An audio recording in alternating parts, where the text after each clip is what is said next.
작품에서의 시간 종류는 크게 두 가지가 있습니다. 작품 내에서 흘러간 시간, 인타임, 실제로 우리가 그걸 보거나 읽는 시간, 아웃타임.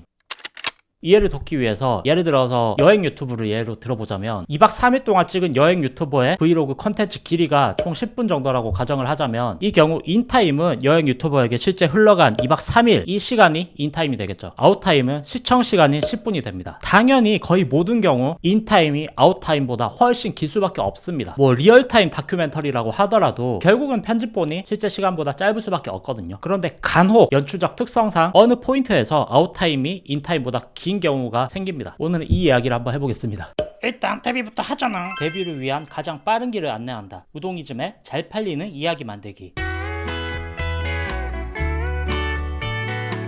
첫 번째는 액션씬들. 영화 영웅에서 무명, 이영걸이 진왕, 정을 향해 달려가는 10보일살의 연출이 좋은 예시라고 생각을 합니다. 자신의 원수를 갚을 기회를 어렵게 획득한 무명. 그러나 진왕, 정은 전국시대를 끝내고 고통받는 대륙을 하나로 통일할 유일한 사람이었기 때문입니다. 10보일살의 연출은 작품 내내 여러 번 긴 인타임으로 연출됩니다. 빗방울 하나, 걸음걸이 하나를 유려한 움직임과 아름다운 음악으로 연출합니다. 인타임보다 아웃타임이 길다는 건 아주 상세한 묘사를 했다는 뜻이겠죠. 그 묘사 자체가 하나의 플롯으로 기능을 한다는 뜻이 됩니다. 제 최애 만화 헌터헌터의 경우에 액션 연출을 할 때 두뇌 싸움까지 섞어서 아웃타임이 정말 어마무지하게 길어지는 연출을 자주 사용하거든요. 그렇게 긴 아웃타임을 활용한 작가의 인타임 연출 호흡, 이게 그 사람의 연출적 개성이 되기도 하고요. 또 다른 예시로 예를 들어서 변신 로봇물, 얘네들이 변신을 할 때 아무도 건드리지 않잖아요. 이것도 마찬가지로 인타임보다 아웃타임이 길게 활용된 그런 연출이라고 볼 수 있겠습니다.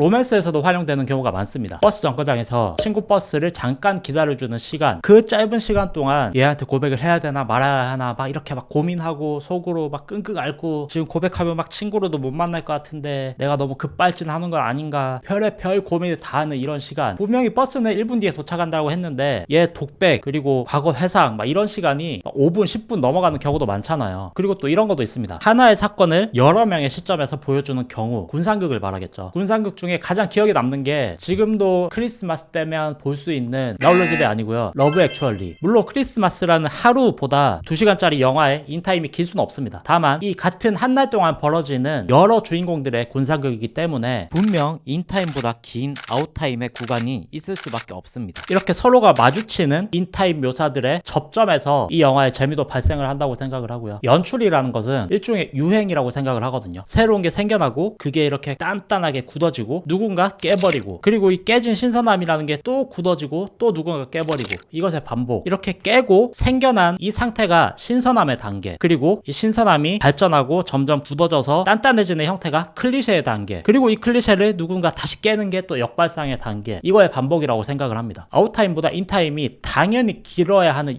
연출들에서 의도적으로 인타임 묘사를 완전 축약시켜버리는 이런 연출이 한때 유행을 한 적이 있거든요. 뭐 지금도 그 유행이 끝나진 않은 것 같습니다만 약간 클리셰로 가고 있는 단계. 그게 어떤 거냐면 막 너무나도 중요한 경기, 무조건 막 이겨야 되는 상황. 일반적인 경우에 이 상황 하나만으로 몇 타 정도는 뽑을 수 있습니다. 그런데 단 한 컷으로 이기고 넘어가 버리는 거죠. 이럴 경우에 이기고 넘어간 사람들의 압도적인 강함을 연출을 할 수가 있게 되거든요. 클리셰에 익숙한 사람들은 접전을 펼치고 엄청 힘들게 이겨나가고 이런 거를 무의식 쪽에서 기대를 하다가 한 컷으로 끝나버리면은 거기서 일종의 약간 사이다 같은 통쾌함이 느껴지기도 하고요. 극단적인 예시를 들어보자면 원펀맨, 이런 연출을 정말 잘 사용을 하죠. 그리고 약간 변형 기출 연출로 보자면 로맨스에서도 사용을 할 수 있다고 생각을 하는데, 고백에서부터 사귀게 되는 시간, 일반적인 순정 로맨스물은 이 기간이 엄청 길었죠. 서로 막 밀당하고 알콩달콩 썸, 이게 사실 재미의 포인트잖아요. 근데 이 썸 단계를 완전히 축약시켜버리는 이런 사이다 같은 로맨스물도 간혹 있습니다. 물론 이렇게 인타임 연출을 줄여버렸으니까 아웃타임에 공백이 생겨버리잖아요. 이 아웃타임 시간을 통해서 다른 재미를 전개하는 방식, 전형적으로 사귀는 로맨스가 아니라 헤어지는 로맨스라거나, 혹은 뭐 기획 단계에서 되게 참신한 발상을 이렇게 빈 공백의 아웃타임을 통해 풀어가는 방식이라거나, 예를 들어서 이터널 선샤인 같은 영화, 비포 선라이즈 이런 것도 비슷할 것 같고요. 주의할 점이 있다면 특히 초보자분들의 경우에는 이거 그냥 머리로만 알고 함부로 썼다가 줄줄 묘사 나열이 될 확률이 큽니다. 긴장감을 주거나 연출의 하이라이트가 될 법한 장면 직전, 뭐 이런 부분에서 양점처럼 사용을 해야 빛이 난다고 생각을 하거든요. 영상의 서두에서도 말했듯이 대부분의 경우 작품 전체를 놓고 보자면 당연히 아웃타임 아웃타임보다 인타임이 훨씬 더 길 수밖에 없습니다. 재미의 기본은 지우개를 통한 압축에 있으니까 인타임보다 아웃타임을 늘려서 막 묘사를 어떻게 할까 이거 고민할 시간에 어떻게 인타임을 더 압축해서 같은 아웃타임 속에서 더 많은 전개를 읽게 할 수 있을까 이거를 고민하는 편이 훨씬 더 이로울 것입니다. 오늘은 여기까지 하겠습니다.